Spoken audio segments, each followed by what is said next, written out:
So many people are embracing this science of reading to make measurable change. There's a lot of need out there in the country for an organization like this.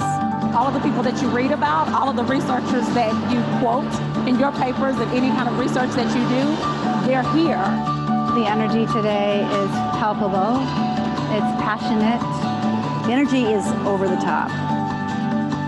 Each year we've seen it grow from just about 200, I believe, in the first year to, I believe, to be almost 900 this year. The Reading League is transformative. The Reading League Conference is an energetic community.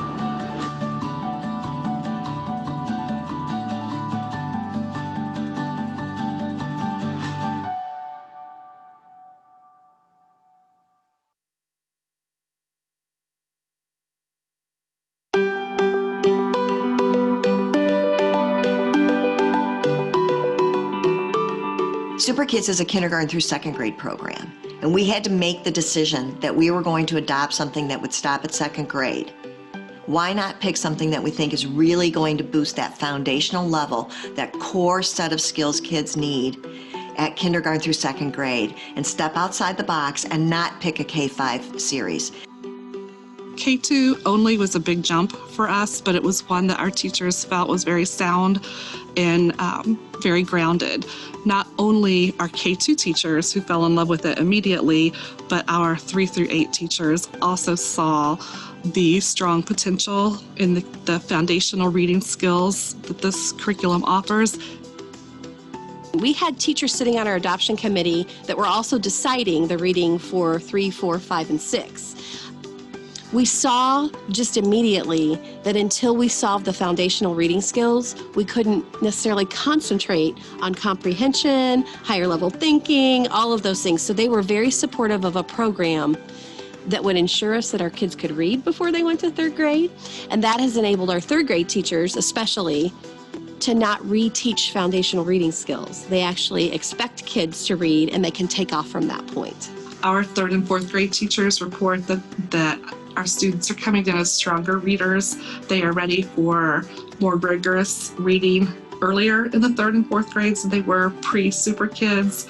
Super Kids is so strong in the teaching of phonics, so it leads the students in our building to be such strong readers. They're able to decode words in such a way that they are prepared in 3rd and 4th grade to read the grade level appropriate material, to read the science and social studies content. It helps our 3rd through 5th grade goals.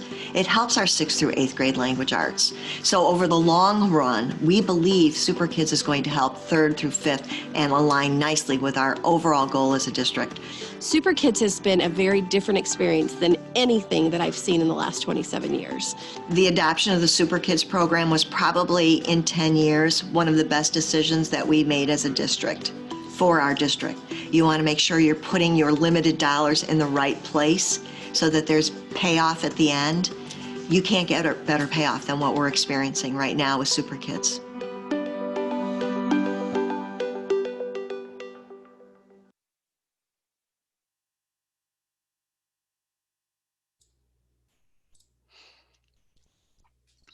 Welcome back, everyone. Our next speaker will answer the questions, many of the questions that have come up regarding special education and the law during the time of COVID-19. Dr. Sheila Clonin is a New York State licensed psychologist in private practice, specializing in the assessment of students with dyslexia, ADHD, and other disabilities. Dr. Clonin is also a New York State certified school psychologist with nearly 20 years of experience in public school and university settings. She is a knowledgeable and passionate advocate for children with disabilities, their families, and their teachers. Dr. Clonin lives and works in Cazenovia, New York with her husband and their 4 children. Patrick Radel is a member of the law firm of Getnick, Livingston, Atkinson, and Priore, LLP, located in Utica, New York. He received his BA from the State University of New York and Buffalo, and his law degree from the University of Buffalo Law School. Mr. Radel is passionate about the rights of people with disabilities and has been honored to represent the families of students with disabilities at CSE meetings, in due process proceedings, and in federal court. He lives in New Hartford, New York with his wife and their 3 children. So it is great pleasure that I turn it over to you, Patrick and Sheila.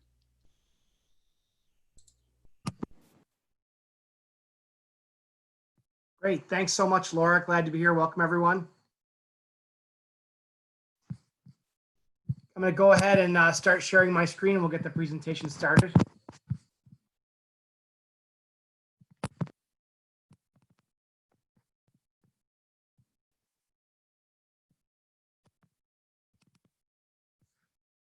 Okay. Well, as Laura said, my name is Pat Radel. I grew up in Buffalo, New York. Go Bills. I graduated from University at Buffalo and University at Buffalo Law School.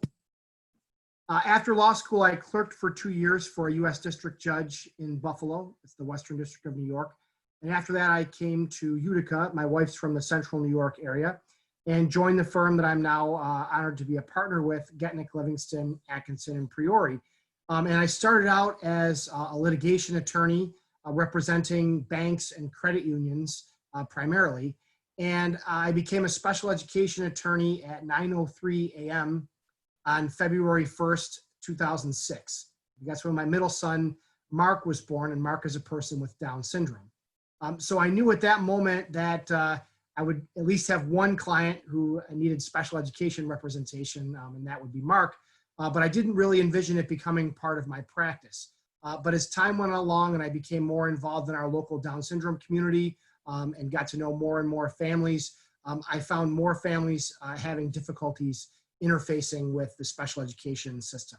And I saw a need for them to have legal representation from someone who had an understanding and sympathy with where they were coming from.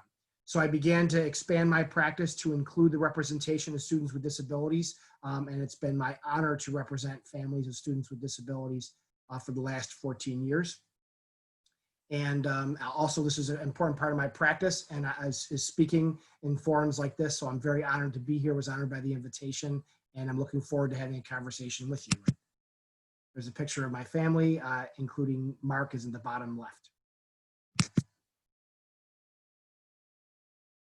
Hi, everybody. I'm Sheila Clonin, and as Laura already, her wonderful introduction indicated, I started my career as a school psychologist. My doctorate is in school psychology, and I worked for over a decade in Syracuse City Schools before having the incredible opportunity to do a postdoctoral research and project with Dr. Benita Blackman in the Yale Child Studies Center for Dyslexia.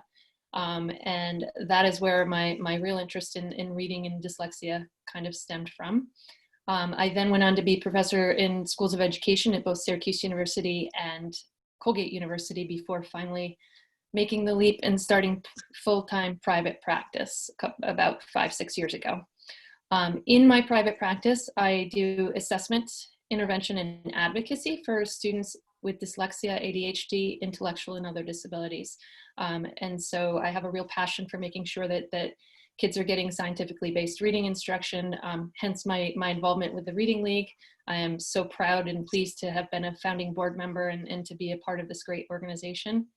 I also am married and have 4 children, and my youngest, Luke, is in 6th grade now, and he is a person with Down syndrome. And some of my oldest have dyslexia, auditory processing disorder, and or ADHD. So in addition to my professional experience and interest in disabilities, I have a lot of personal experience too. Thanks, Sheila. Okay, so we'll sort of set the stage with some objectives and disclosures. We're looking to empower you with knowledge regarding the rights of students with disabilities during the current crisis. Sheila and I are going to suggest some strategies, some practical advice for schools and families on how to navigate during these challenging times. It's important for me to give you the disclosure that we're providing legal education, not legal advice. So we're going to be talking primarily about federal law. So that would be law that would govern the 50 states here in the United States.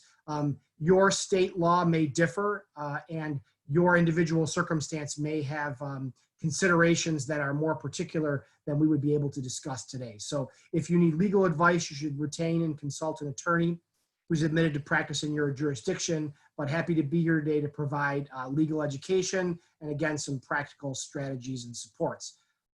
Lastly, this is an ongoing crisis, a fluid situation.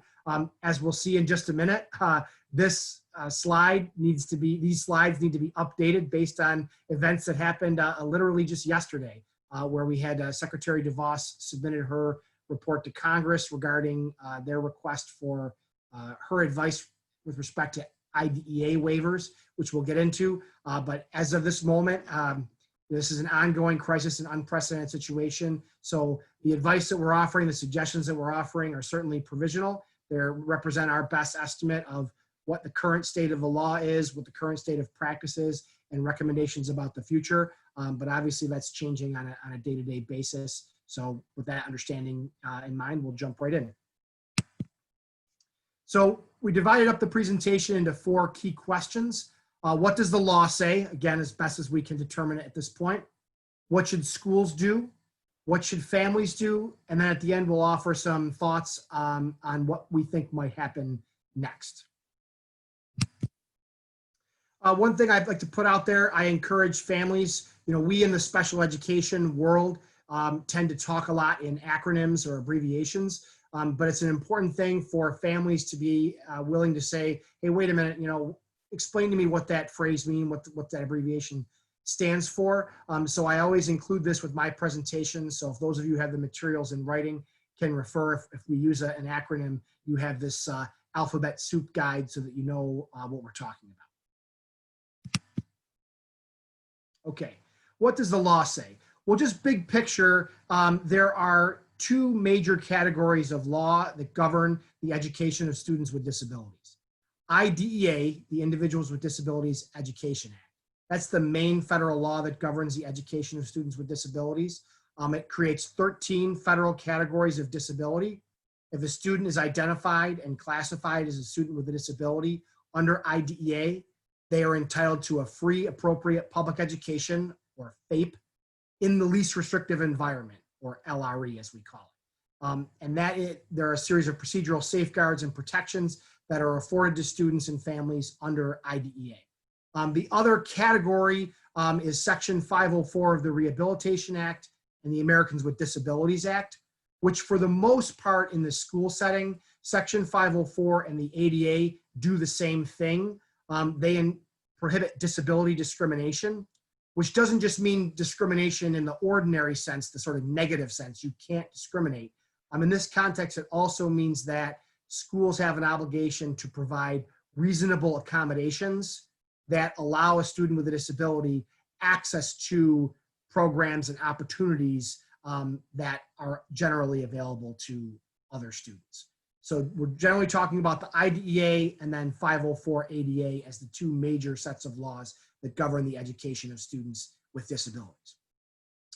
Not surprisingly, when Congress enacted these laws, they did not anticipate extended school closures resulting from a global pandemic. In that respect, we did not see it coming. I did not have that not built into the law.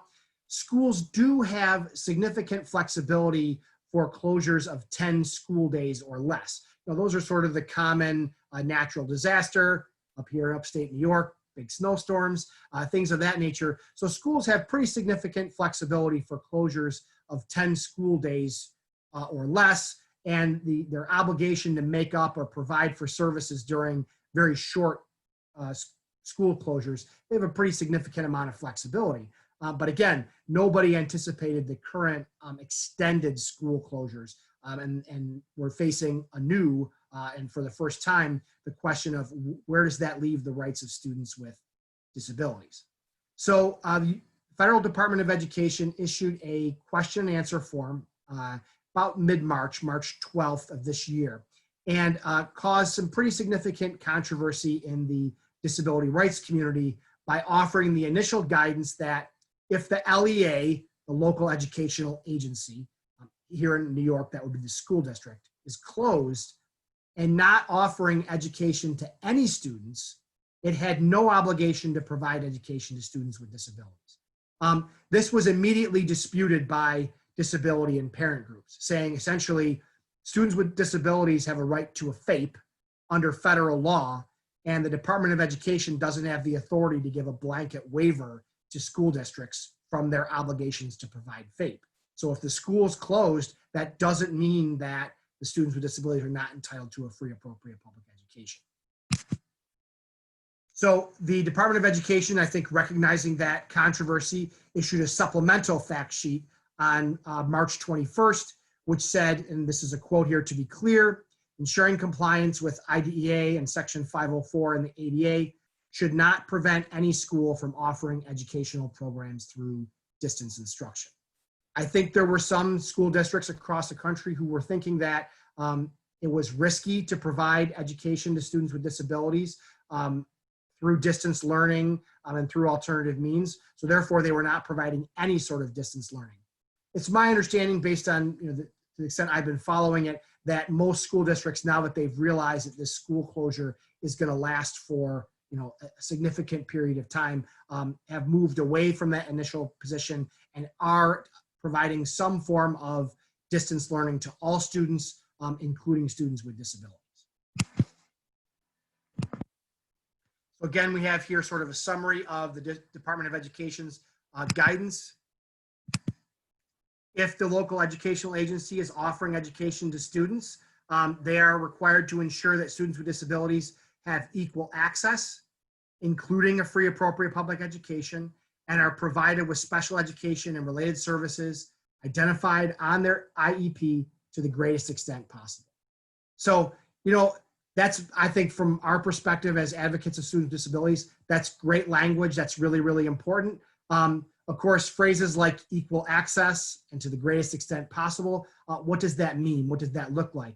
Well, that's where I think, first and foremost, cooperation is going to come in conversation between schools and families about what equal access is and what is possible. And then, unfortunately, in some situations, it may end up being hearing officers or courts that are going to be ultimately asked to decide, was equal access afforded, and was the student provided with the special education and related services that had been previously identified as part of their individualized education plan to the greatest extent possible. What about missed services?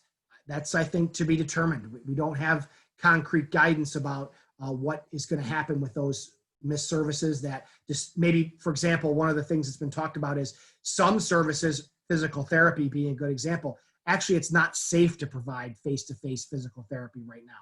So what about that physical therapy that's missed? Are the parents or student entitled to a minute-for-minute makeup? That's not addressed by the guidance, and I think still to be determined. Another open question is a change from traditional learning to distance learning, is that considered a change in the student's educational placement?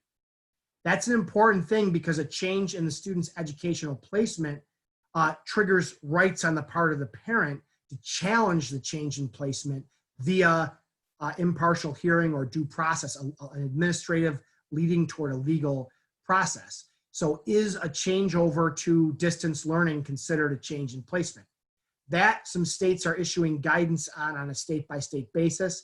I believe Massachusetts and Connecticut, their respective state educational agencies have taken the position that changing to distance learning is not considered a change in placement under IDEA because it's a change that's happening to all students and is not unique to students with disabilities. So that's a question that is being decided on a state-by-state and sometimes on a student-by-student basis, whether the change to distance learning is that legally significant change in placement. Again, good advice here to check your state educational agency's website. They may have, in New York State, we'll talk about in a second, does have state-specific guidance about what schools should be doing, what parents should be expecting in terms of the education being provided to their child with a disability during this ongoing crisis. In the supplemental fact sheet that was put out a little while after the initial sheet, again, as I mentioned before, they clarified that they were not, the Department of Education was not meaning to encourage the blanket denial of education to all students for fear of litigation involving students with disabilities. The Department of Education reiterated that school districts remain required to provide a free appropriate public education, although they're going to be entitled to flexibility, which again, what does flexibility mean? For the most part, I think that's going to get sorted out by families and school districts. But again, there may be situations where people have different interpretations of what flexibility means. But flexibility, the Department of Education has said, is permitted where possible, and that special education and related services may take place through distance instruction, provided virtually, online, telephonically. But they did encourage, and I certainly would encourage, when school districts are using distance learning to consider accessibility issues for students who may have visual or hearing impairments, and also students who do not speak English as their primary language. So if we're going to Zoom classes, that can be great, provide a great learning opportunity, but certainly want to make sure that we're not forgetting those students who may have a language barrier, a vision barrier, or a hearing barrier, and make sure that we've made the appropriate technological modifications to ensure accessibility. As I mentioned before, and recognized by the Department of Education, some services may not be feasible due to safety concerns. Hands-on physical therapy or occupational therapy, tactile sign language. But the Department of Education encouraged related service providers, schools, parents to think about different methods. So can we do safely some PT exercises by watching a YouTube video, or are there occupational therapy exercises that can be safely suggested to the parent or a sibling as a coach to the student with a disability, so they don't lose those fine motor skills and have the opportunity to practice those activities, even though hands-on therapy may not be recommended at this point due to safety concerns. Okay, so one state's example, again, this is just one state. This is what New York State's Department of Education has been saying. Your state may differ, but I think for the most part, most of the states, while on a spectrum of being more specific to less specific, are giving, in general, similar type guidance. So New York State Education Department and its guidance, encourage schools to continue with those best practices of universal design. Consider the unique learning needs of all students, including students with disabilities. Ensure accessibility. Make sure that families, if you're going to be using online options, make sure that families have devices that can securely and reliably access broadband. Make sure they have access to broadband. Develop a home school communication protocol so that it's clear to parents or caregivers what type of information should be coming from home or is going to be coming from school to home, and how they can communicate concerns back to the school team. And again, New York State's language mirroring that Department of Education language. Flexibility is sort of the watchword of the day, and mirroring that Department of Education guidance and directive that students with disabilities should be participating in this remote learning and being provided with the free appropriate public education to the greatest extent possible. The state ed also, and here in New York, extended some deadlines for compliance. That's been a big area of concern. The IDEA contains lots and lots of deadlines to accomplish evaluations, classification decisions, annual meetings to review the individualized education plan. So state ed offered some guidance on complaints filed against state education department, how long those can be reviewed for. They encouraged schools to continue to hold annual IEP meetings and program review meetings, be creative and consider alternatives to in-person meetings. We just had my son Mark's CSE meeting, annual review meeting last week via Zoom. It went very smoothly. In terms of completing evaluations and reevaluations, so an initial evaluation is supposed to be completed to determine whether the child is eligible as a student with a disability within 60 days. Students are required to be reevaluated every 3 years. So at least here in New York, State Education Department encouraged the school team to consider whether in-person contact is necessary, consider whether they might have other information from when the student was in school that could be used to inform that either initial evaluation or reevaluation.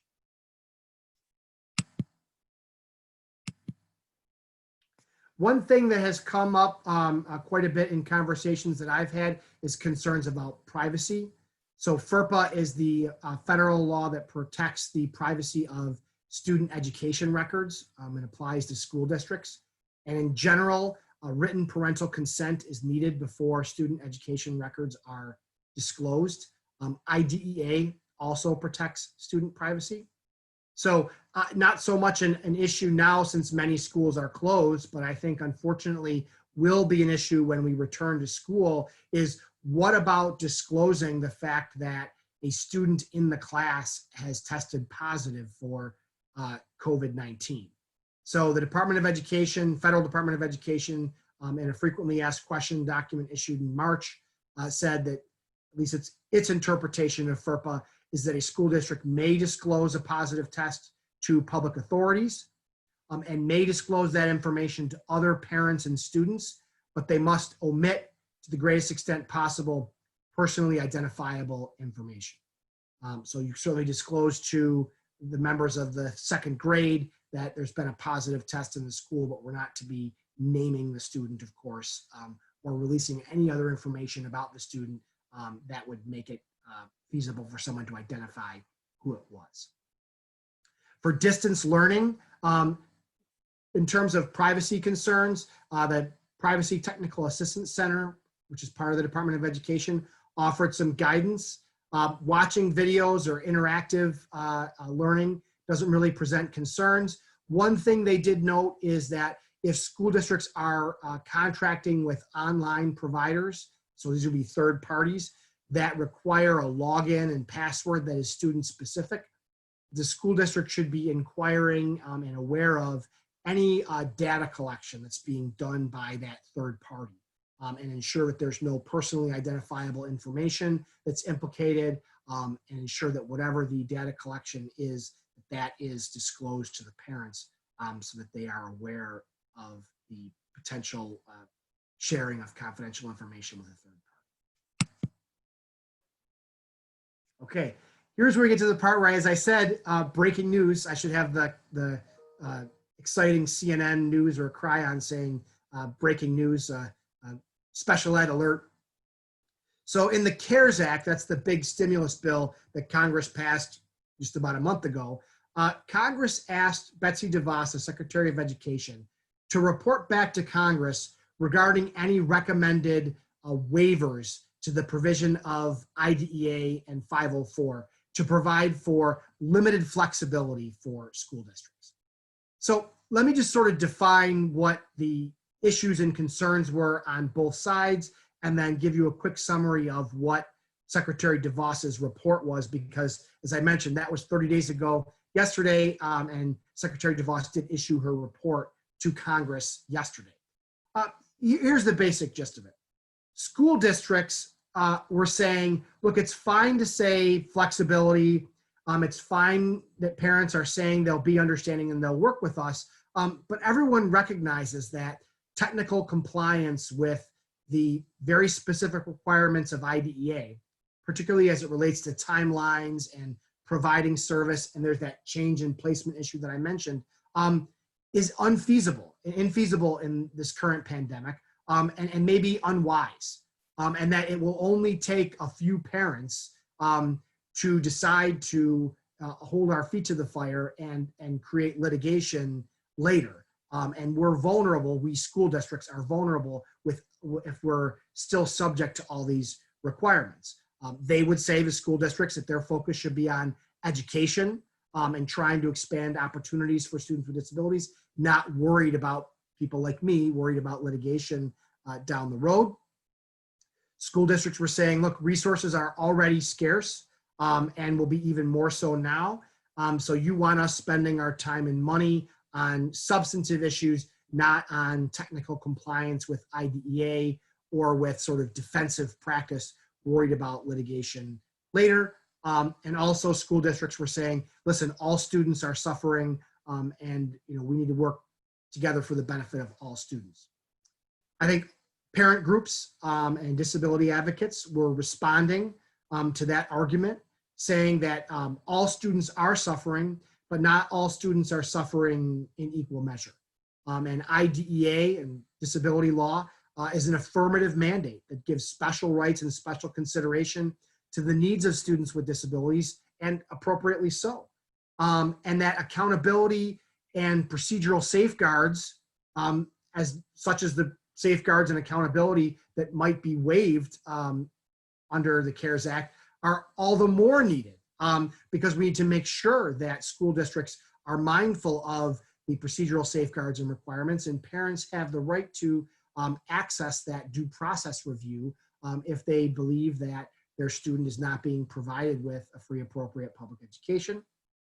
And that the parent and disability groups were saying the best way to address scarce resources is to add more resources, not to grant waivers to the rights of students with disabilities. So yesterday, Secretary DeVos did make her report to Congress, and very significantly, she said that she did not recommend any substantive waivers to IDEA or Section 504. I would say that there were 5 highlights in the Secretary DeVos's report to Congress. One is that students and schools can and must provide education to all students, including students with disabilities. Health and safety must be a first consideration.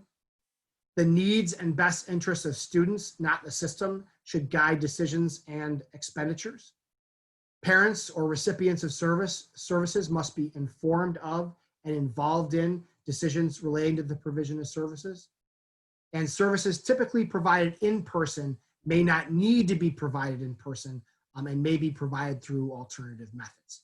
So I would say that's good news for the most part. I think it really leaves us in the same position we were when I made these slides, which is what does it all mean? What does flexibility mean? What does to the greatest extent possible mean? What does a FAPE mean in an era of prolonged school closures when physical services may be impractical, impossible, or unwise and unsafe? I don't think we know. And I think that's going to end up and the Secretary of Education is not telling us. And unless Congress ends up getting more involved in granting waivers, which I would think is unlikely now, given the Secretary's of Education's recommendation and report, I think we're going to end up in a situation where families and students are trying to navigate with IDEA and 504 as written, and as written for a situation they never anticipated. So I think in the majority of situations, hopefully vast majority, families and schools, families with the assistance of advocates will work through challenges and will try to come to flexible, practical situations. But when they can't, there will need to be, I think, that dispute resolution process for determining when there's a disagreement about what flexibility is appropriate and what participation is equitable. One thing that Secretary DeVos did recommend was greater flexibility in allowing for students to remain in early intervention. So this is toddlers would be allowed to remain and receive early intervention services when their transition to preschool services has been delayed because of the pandemic. So I guess I would say too, I really appreciated the language in Secretary DeVos's report to Congress about reaffirming the importance of students with disabilities having access and reaffirming those central tenets of IDEA of free, appropriate public education, least restrictive environment, an individualized plan centered around the needs of the student. But I would encourage, if that is the view of the Trump administration, I hope that we put their money where their mouth is, because the schools were already underfunded, and to do this right, to provide a free, appropriate public education in this time of pandemic is going to require additional resources. So I hope, in addition to recommending that the key provisions of IDEA and 504 remain intact, I hope the administration also recommends an increase in funding to allow schools to do that work. As I mentioned, I think we're going to end up with some litigation down the road for those situations where parents and families cannot come to agreement. What I would say to school districts, if they asked my opinion, was that I think if they act in good faith and do their due diligence, ensure parental participation, ensure up-to-date use of modern technology for distance learning centered on the needs of the student as opposed to the needs of the system, I think you're going to find most parents are going to be willing and valuable partners in that process without litigation resulting. And that if litigation does result from some parents, boy, you're going to be glad if you can, as a school district, document your efforts to engage with that parent, provide for professional development, and provide individual student-specific best practices, research, and programs for the student with disability. Okay, practical tips. What should schools do? So I'm going to offer just a few thoughts here, and then I'm going to turn it over to Dr. Clonan because she's actually on the ground, has worked in schools and working with schools. One thing I would say to school districts is please have perspective. Parents of students with disabilities are facing increasing and unique pressures in this circumstance. So certainly no one is finding this easy. And I'm sure every parent listening to me now is concerned about their child or someone in their family coming down with COVID-19. If you have a child with a disability who is challenged physically and or mentally, they may be at heightened risk for contracting COVID-19 or having a very adverse, severe result. So your level of stress and anxiety about that situation may be heightened. Your family may be impacted. The parents of the student already facing challenges may be impacted. They might be working less. They might be trying to work from home, and they may be, or they may be working more because they're an essential worker, a nurse, or a delivery person may be working more. So hopefully have some perspective about where the family is coming from. They may be facing unique challenges. The other thing is the student may have behavior challenges, and for a parent to try to get them to sit down at a computer or do work from home may be really, really challenging. Many students with disabilities really thrive on routine, and that routine has been significantly disrupted at this point. So just keep in mind that the family may be facing really significant challenges above and beyond what a typical family is facing during this already challenging time. So with that, just sort of big picture thought on what I think schools should be keeping in mind, I'll turn it over to Dr. Clonan for some practical thoughts. Thanks, Pat.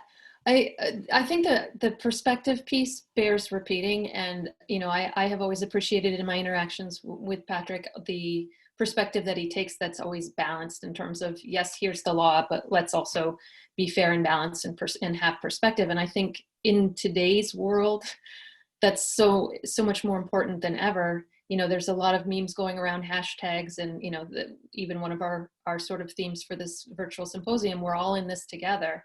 And I think if both families and schools can approach it from that perspective, I think we're going to see a lot less litigation later. Because the minute the school doesn't communicate and doesn't reach out to the parent is the minute that parent's going to start counting minutes and seeing how much support their child's been getting or not getting, right? So, I can't imagine a scenario in which any child is getting the number of quote unquote minutes of services that are allotted on their IEP.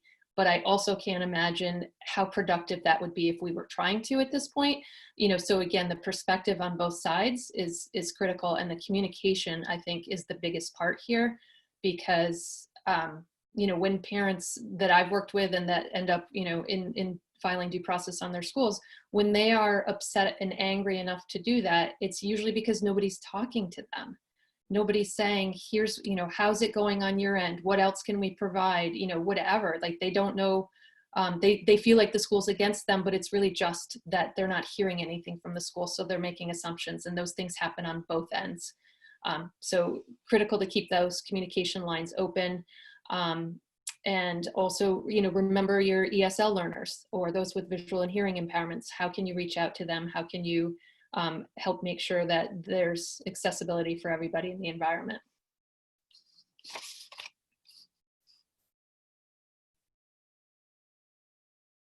Pat, can you hit the next slide? So, I mean, a lot of this goes together, and some of it Pat already talked about, but again, I think much of it bears repeating. Most school districts, of course, started out with some sort of survey about sort of, technology bandwidth. Most school districts sent out, does your child have access to the internet and a device to get onto the internet?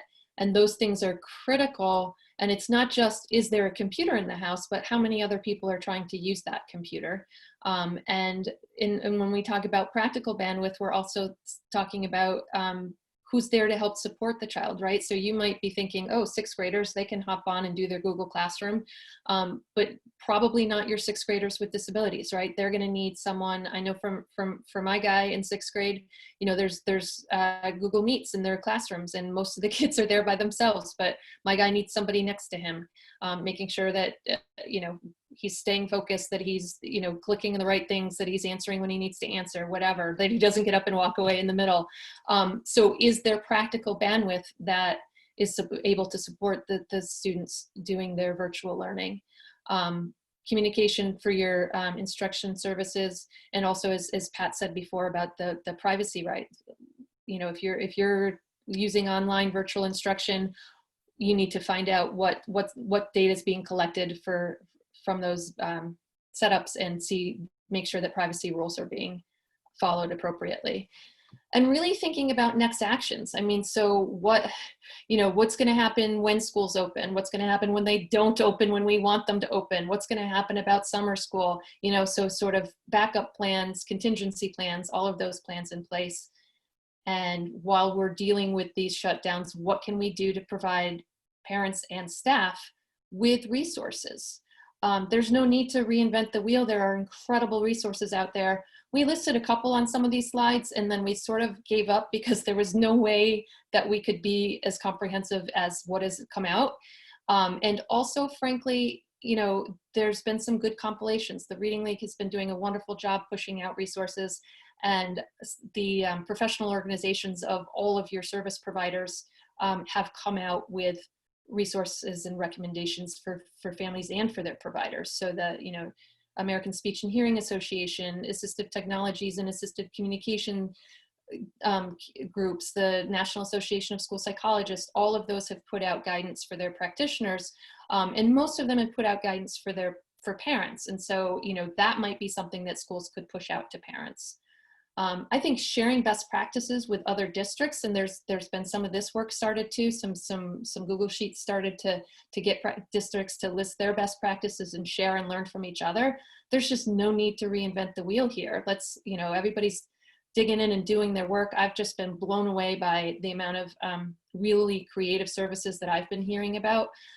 Share that with other people, with other districts. And then the thought about using downtime for, if there is downtime. See, the downtime is in quotes there, because most of the teachers I've been hearing about and in contact with are working hard and raising their families, just like all the rest of us, trying to help with their kids' virtual schooling. But some of your service providers may be having downtime. Most of the service providers are not doing the amount of minutes that they were doing when they were in a school building. Teaching assistants, great opportunity if they're not directly involved. Some are, but many are not directly involved in virtual learning. Wow, what an incredible time for them to take opportunity of some professional development learning, learning about fading supports, doing some good inclusion or universal design for learning type virtual learning for them as well.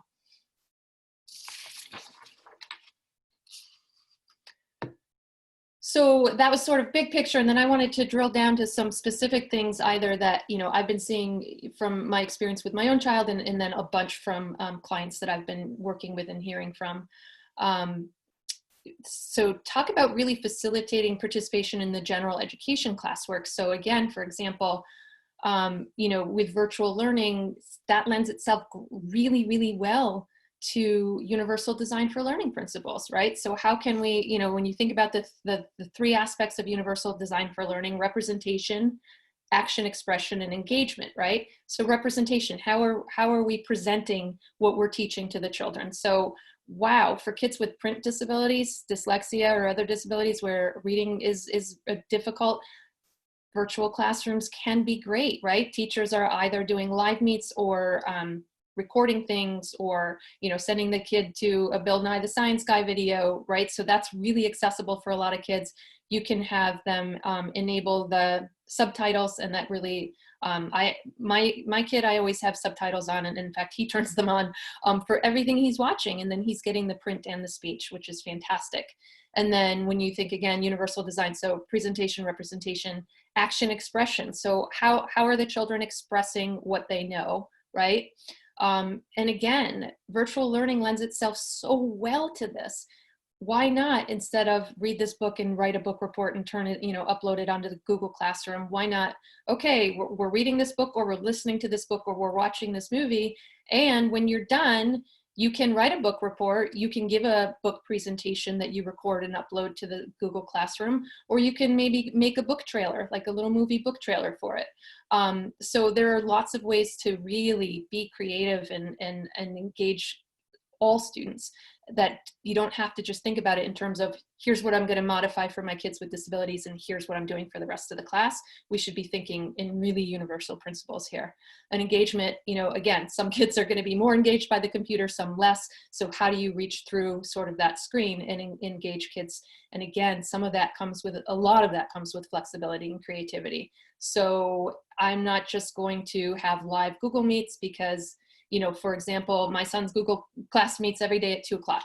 We just can't make that every day. I'm working. I teach him in the early mornings when he is at his best, and before my workday really gets underway.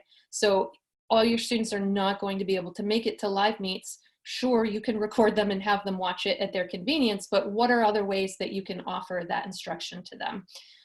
So some kids like to listen, some kids like to watch, some kids want a hands-on activity. So be creative and offer those sort of multiple access points. Can you advance that a little bit, Pat, for the next slide? Thank you.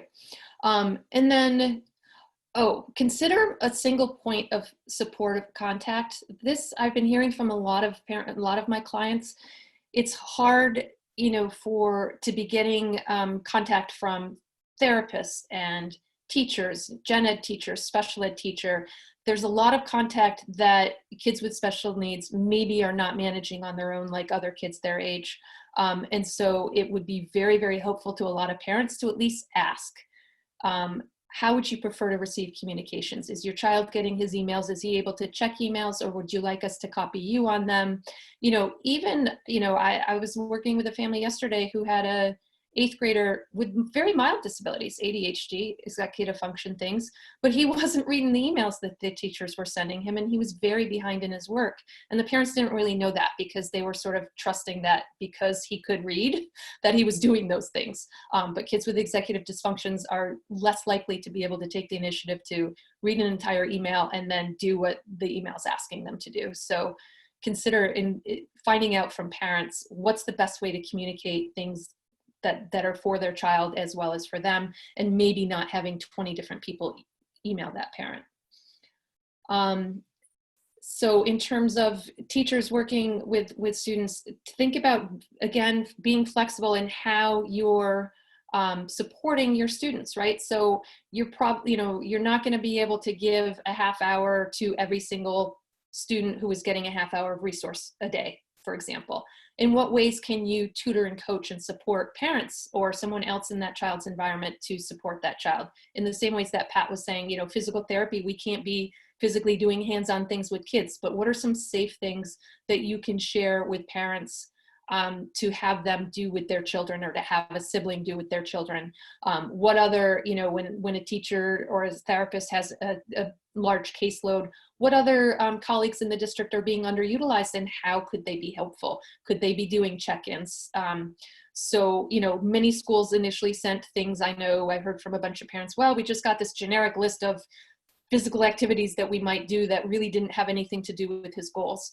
But within a week or two, most of the districts that I was in touch with and parents that I were working with, they're now sort of sending out things that are more targeting my students IEP goals. So my son, for example, is still working on balance issues. So his therapist sent home, actually mailed him a letter and a balloon, and then emailed him some little video clips of her child sort of acting out. So put your foot on a ball and then hit the balloon back and forth with a sibling so that you're kind of working on balance and having fun with this balloon that she sent in the mail.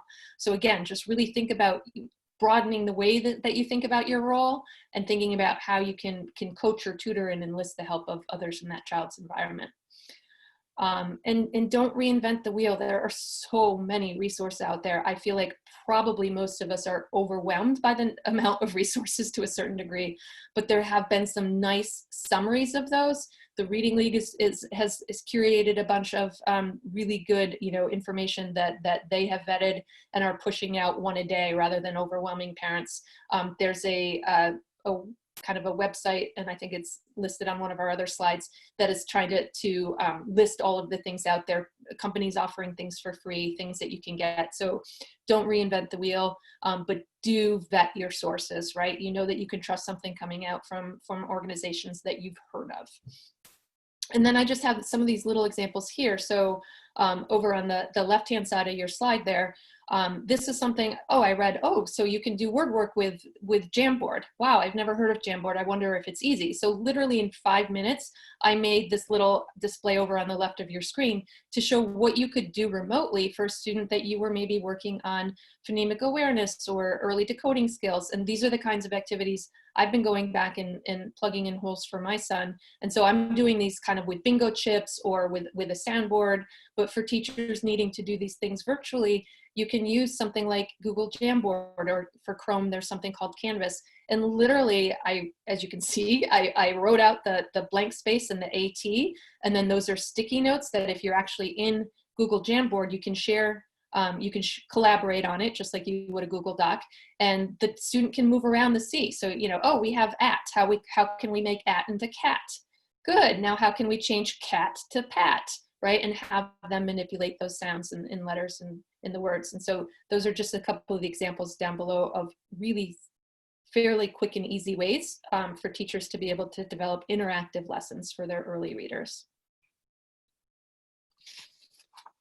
Sheila, I just wanted to piggyback on something, reemphasize something that Sheila said about the centrality of communication, both from a substantive perspective and a pragmatic perspective.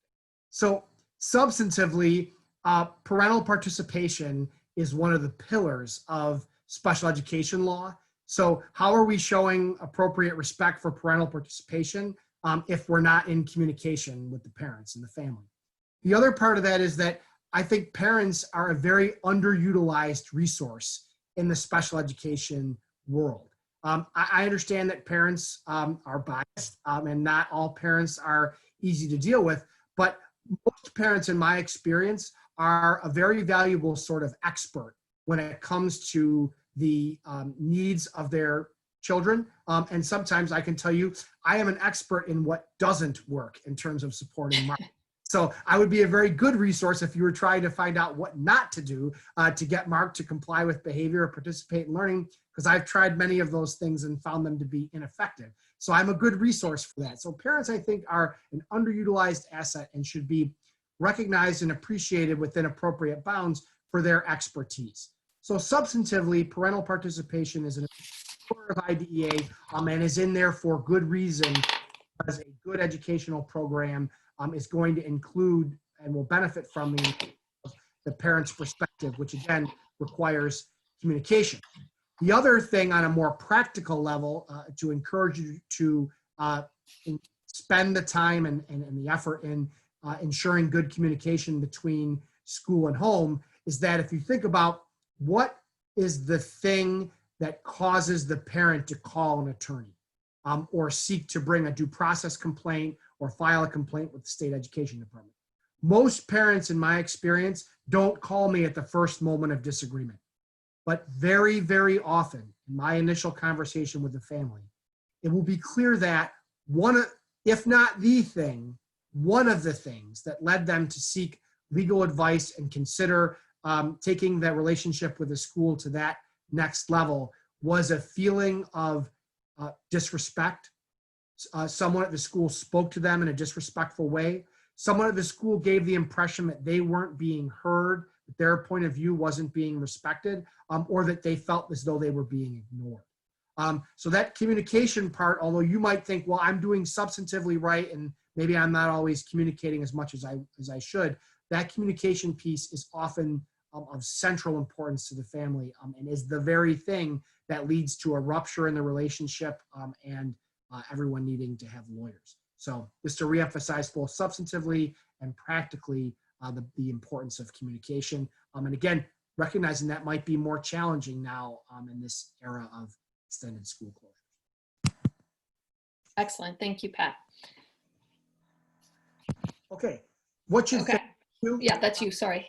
Right, you know, I'm just going to I'll say a few words again, high level, and then send it over to Sheila. I think again, families, we need to have perspective too, as parents. School personnel, teachers, special ed directors may actually be risking their lives by going into school buildings, having meetings. I know cafeteria workers are coming together to make lunches for students who get free and reduced lunch. School teams are maybe subjecting themselves to risk. Their capacity may be stretched, financial, logistical, as far as it can be. And also, as I think, as Sheila mentioned, from a personal standpoint, you may be frustrated with your teacher's lack of engagement or speech language pathologist's lack of Zoom sessions, but they may be struggling at home as well. They may have a significant other whose work situation has been impacted. They are very likely could be helping their children deal with distance and remote learning. They could be dealing with a family member having a health crisis. I think it's important for us to remember that the school folks are also struggling with many of these issues. One of the conversations I'll have with clients is being a special education lawyer is a unique kind of lawyer. If I just did personal injury auto accident and someone rear-ends you, well, you just sue them, right? And it's about insurance companies, and you don't particularly care about your relationship going forward with the person who rear-ended you. But in the school situation, it is an ongoing relationship that, under the best of circumstances, is going to require some pragmatic problem solving. And pragmatic problem solving can't happen without communication and trust. And trust including giving each other to some degree the benefit of the doubt. So without for 1 minute suggesting that we as parents and advocates shouldn't be bold, unapologetic advocates for the rights of our children and advance their interests as vigorously as we can, I think that needs to be contextualized in a framework of understanding for the situation the school team may find themselves in, and never forgetting that this is an ongoing relationship. And all seeking the end of the best program possible for the student under the circumstances. Throw it over to Sheila then. Okay. Well, if you're throwing it to me, switch the slide then, right? Okay. So what can families do too? Some of this I'm going to cover on my next slide, so I'm going to do this fairly quickly because we want to leave some time for questions also at the end. You know, maintaining a consistency and setting a schedule to the extent that you can. I mean, there's so much going around, like, you know, you don't want to be a drill sergeant, but it's usually harder to get your kid to come down, sit down and do the work when you've already given them playtime, right? You don't drag them in from outside and say, time to do work, right? So I'm going to talk more about scheduling on a later slide with some examples. But some consistency and some schedule along with some flexibility are important. And frankly, they'll also help you with record keeping, you know, so that you can keep track of what you're doing with your child, because you want to see, you know, you want to see some progress with your student when you hand them back to the school. Or if you're seeing regression, that's an important thing that you want to be documenting. So you want to document kind of to a certain extent what you've been giving your child. So keeping a fairly consistent and set schedule will help you to do that.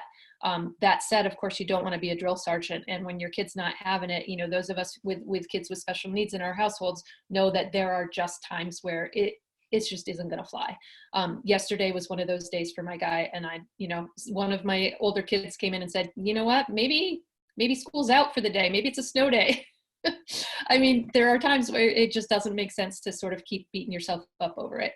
And we ended up trying to make up some of that time, snuggling in bedtime, doing some reading and doing some extra stuff, right? So flexibility is really critical, as you all know, anyone who's living with a person with special needs. So that goes right into the next one. Don't forget to have fun. There's so many wonderful resources out there doing, things where you can you go on a virtual field trip together. We've been doing, my oldest daughter, who's done a lot of the illustrations in the slideshow for us, is a Disney lover. She wants to be a Disney animator.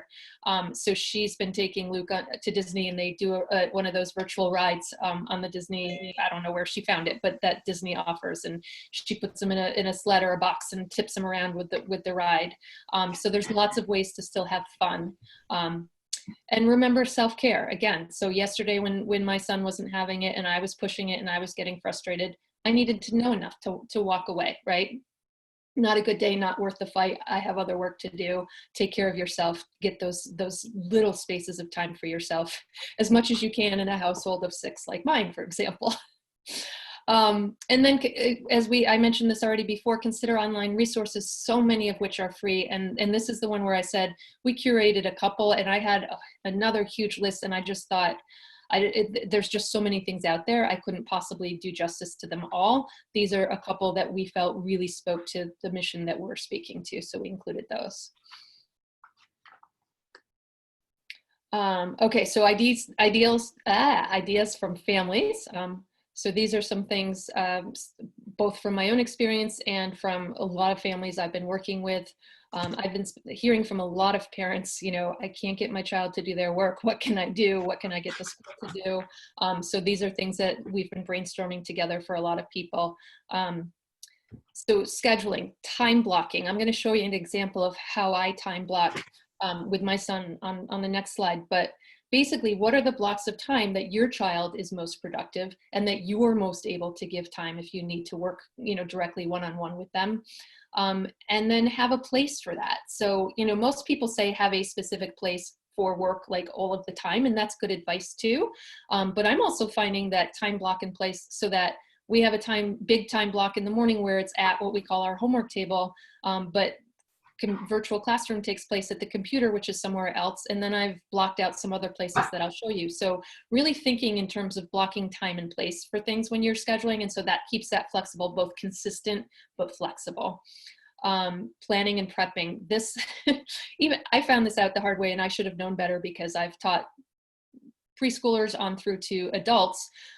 Preparation is so important. So one of the first days when I sat down and started sort of like pulling from the piles of stuff that the school had sent home and the piles of stuff that I decided to do, and boom, off goes my child, right?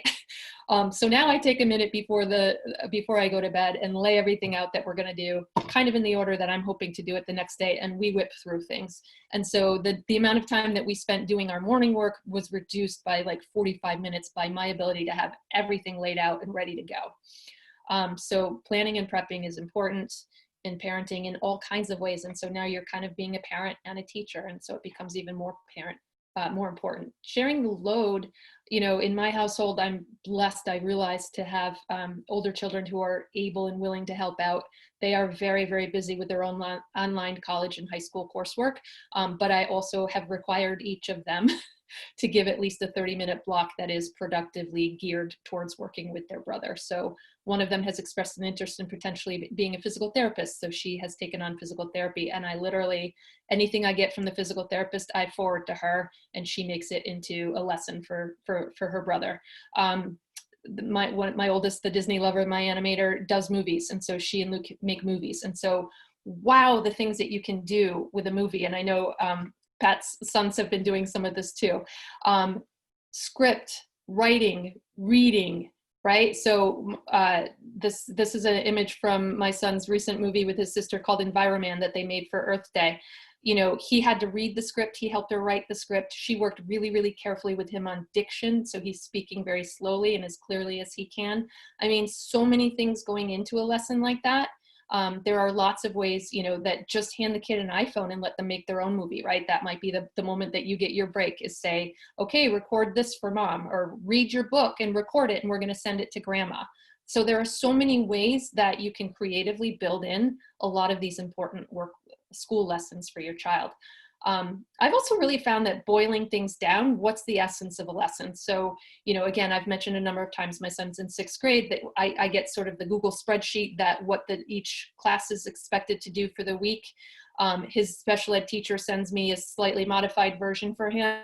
And then frankly, I'm picking and choosing from that because I do not have time to teach him all of his subjects. And I have decided that I'm going to focus in on A, what's the essence of this lesson?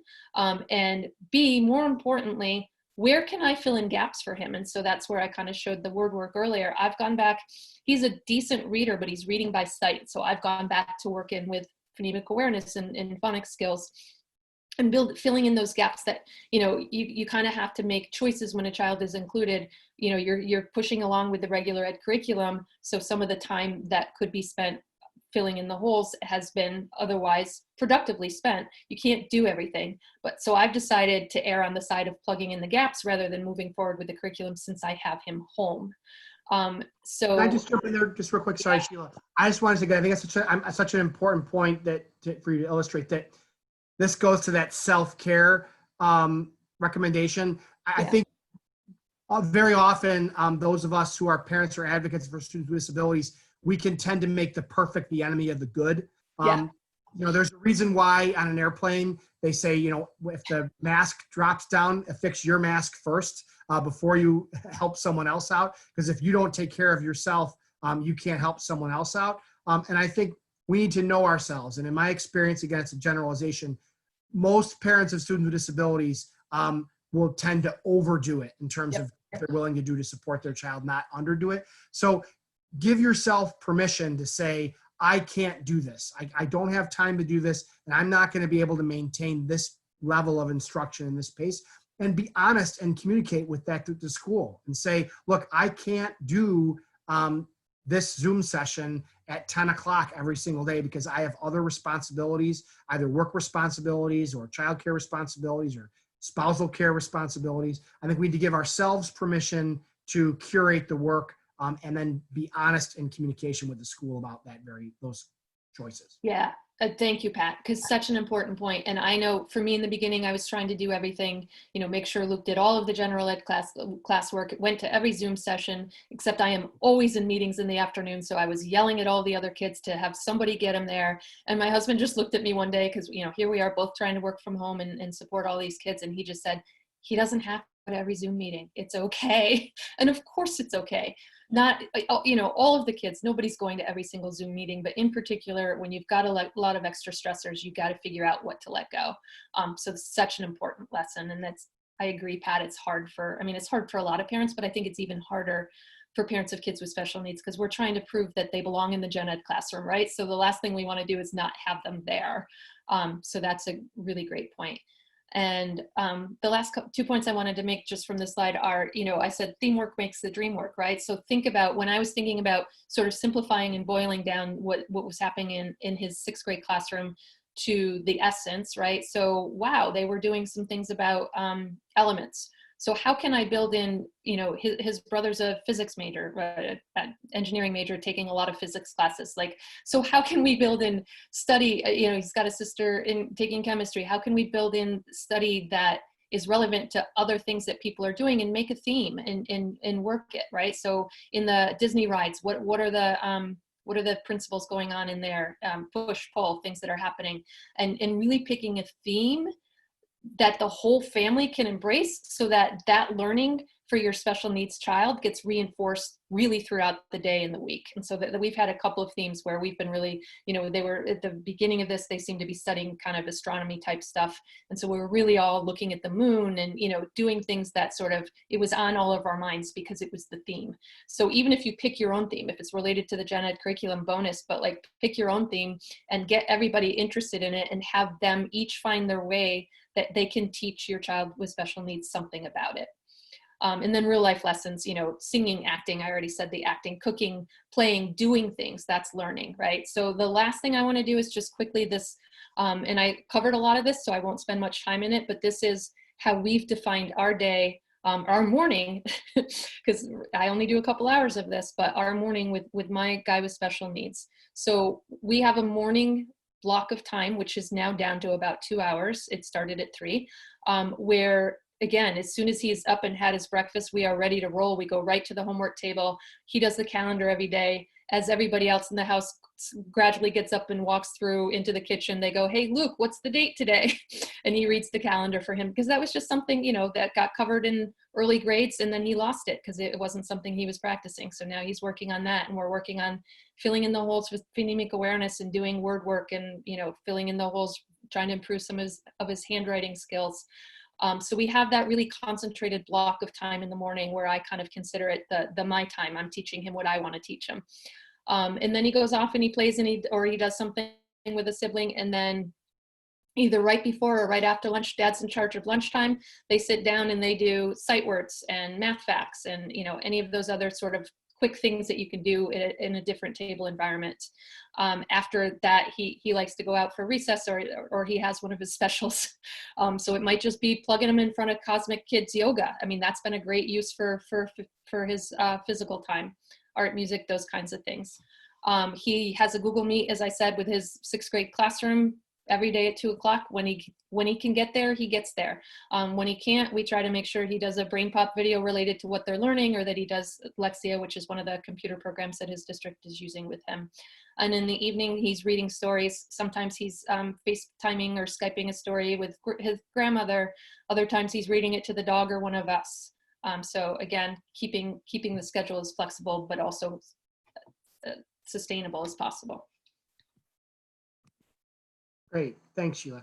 All right, so I'm just going to run through very quickly our thoughts on what happens next, so we can leave a little bit of time for questions. As indicated by the crystal ball illustration, I don't know what comes next. Nobody knows, really. But I think we can say a few things with a reasonable degree of certainty. I put here, is this the new normal or a passing crisis? I think it is fair to say at this point, this is not just a passing crisis. This is not like a natural disaster where we have 6 to 8 weeks of disruption and then more or less go back to life as usual. I think there is every reason to believe that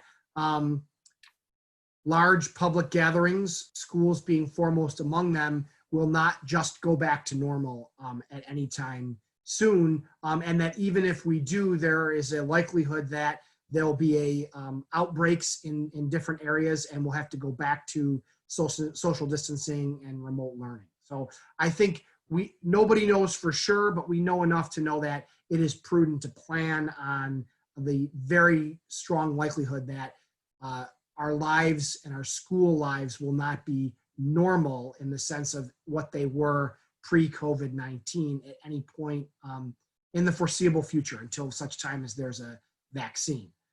So I think many IEP meetings are already in work, are going to be done remotely. I'm just going to advocate, in my experience, for a preference for a video conferencing where that's possible. I think there are real concerns with telephonic meetings, both in terms of that parental participation piece. Having it be clear to the parent who's speaking and what they're saying and their facial expressions. Also, I think one of the important jobs of a CSE chairperson, person chairing the IEP meeting, is to ensure that the parent is engaged and understanding and participating effectively in the meeting. And I think that doing a meeting telephonically is a barrier to that. So hopefully we'll be doing more meetings. If they are remote, which I think is likely, they'll be done by video. I think in terms of makeup time or compensatory services, I'm suggesting to my clients that we not approach the schools with the phrase compensatory education.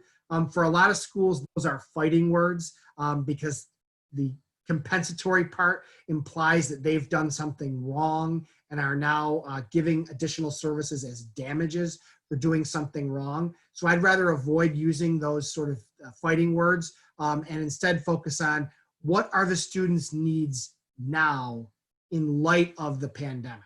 So where are they vis-a-vis their IEP goals, and what additional supports and services, what different supports and services might they need to address where they are now individually.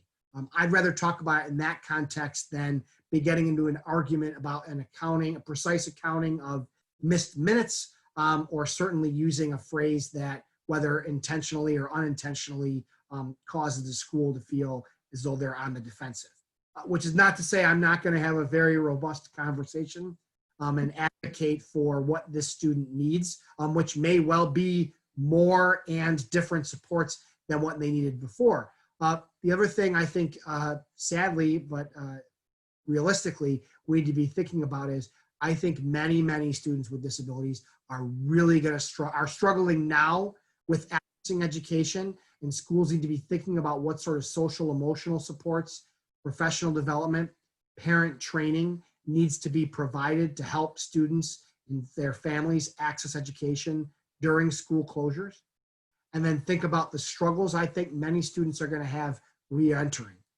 Struggling with post-traumatic stress disorder, students who struggle with transition and thrive on routine, making that readjustment back to a school setting. So what supports are we going to be providing to those students, to their families, and to school teams on how to meet those students' needs and meet what I think is going to be, for unfortunately many students and their families, the challenging process of reacclimating to school, and maybe reacclimating to school under circumstances that look different than what school looked like when they were last there.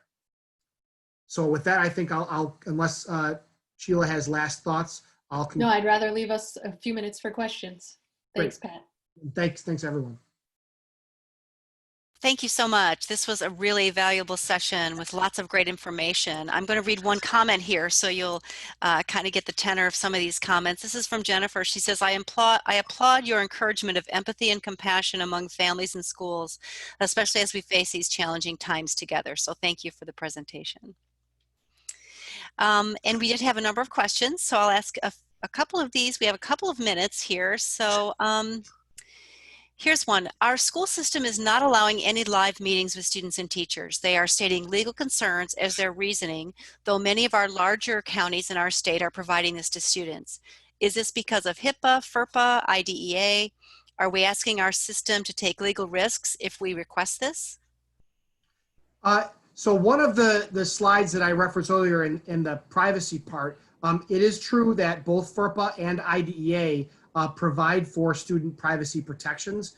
But there was a guidance letter from the Federal Department of Education called In Re Mamis that addressed a question of parent observing their child in a classroom. And the Department of Education said that did not implicate privacy concerns. And I certainly think the guidance, at least from the Federal Department of Education, and here in New York, our State Department of Education, has been encouraging schools to use virtual instruction. So I think if they're using a credible platform, if they are checking their settings and making sure that they're using the appropriate privacy settings, I think that was an issue early on, was that some of the default settings for the larger video conferencing program, some of the default settings were not sufficiently protective of the integrity of the meeting and the privacy of the participants. I think if the school has done its due diligence there, unless there's a state-specific rule, that should not implicate student privacy concern. It should not infringe upon student privacy. It does implicate student privacy, but I think in ways that can be appropriately addressed. Okay. And this one's kind of along those lines. I think you touched on it a little bit in your last slide. What is your recommendation for schools trying to meet the scheduling needs of families at this time if families are not able to attend meeting or complete assignments? Will schools be accountable for services that families cannot participate in at this time, at the time those services are offered? Right. So I think on both, I hate to add to the list of to-do items for families or schools in their stretch at this point, but document. I think on both ends, documentation is going to be key. As a lawyer, we often will say, if it's not in writing, did it really happen? And nobody cares about documenting minutes, and nobody cares about keeping track of communication until there's a problem And then that's the main thing that everyone cares about is, well, what did the log say? How did you document?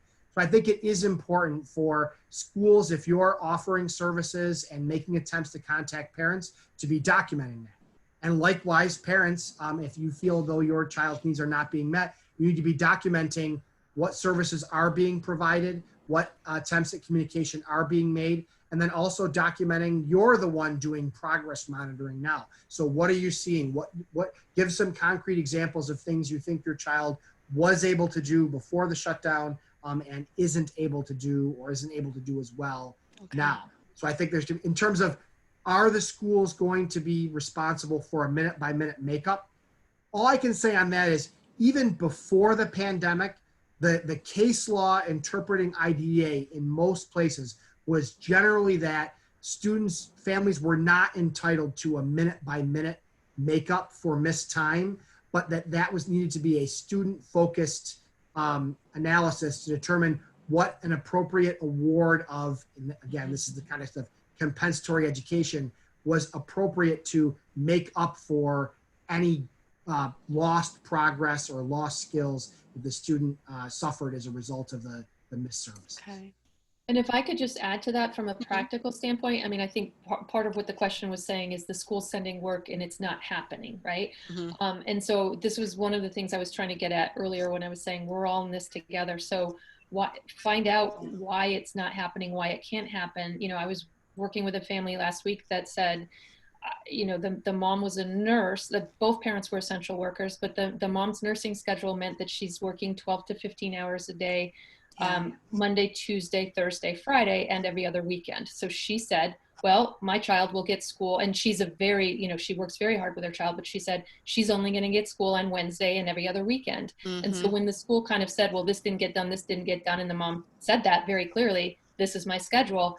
Ever since that happened about 2 weeks ago, there has been a TA that has logged on with this student for about 4 or 5 hours every single day. Yeah. That's what I was trying to get at when I said you're underutilized. The other thing I just quickly that I think is important is, I think if I was a school and I was saying, hey, listen, why isn't Joey logging on for Zoom sessions? And the parent said, well, I can't get him to sit down for the Zoom session. I think for the school to say, oh, okay, too bad. I don't think that's going to fly. I think the school needs to be saying, let us put you in touch with our school psychologist. Let us put you in touch with a school social worker. Maybe we need to engage BCBA behavior person to provide you with some practical strategies and advice and come up with a plan that might lead to a better outcome for the student. Yeah, good. Well, I'm sorry we have to cut this discussion off, but yeah, I think basically what you've been saying all along is cooperation, and you know, understanding the reasoning behind all this is really the first start. So thank you so much for this. Extremely valuable information. Okay, so we are going to move into our break, and we will reconvene promptly at 2:30. At that time, our speaker will be Amy Siracusano, and she is going to be sharing her wisdom on the simple view of reading and the simple view of writing. So we'll see you back at 2:30 sharp.